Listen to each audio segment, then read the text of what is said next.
আরে না বল কি হয়েছে বন্ধু? আমি প্রতিদিন আমার বলতে পারি কে আর কিছু শেষ ভাই অফিসে আমি পারতেছি না। তুই কেন দিবি না? আমাকে তো সময় আছে নাকি? অফিস করে বুক নেওয়া হয় না। হ্যাঁ বেটা ইউটিউব যুগ এখন। ইউটিউব দেখে দেখে বাথরুমের মধ্যে প্র্যাকটিস করে নিবি। দেখবো ভালো কথা বলছিস। जिंदगी एक प्यास बन कर रह गई प्यार के মানে মার।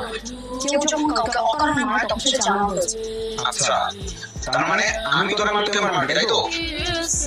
ঠিক আছে আয় আমার জায়গায় হাত তুলে দেখো কি বলিস? वफा करके भी तन्हा रह गए दिल के अरमान তোমাদের আগের ছেলের সাথে ওই মুহূর্তে অবশ্যই মনে হলো তোমাদের কেন বিচার করবো না?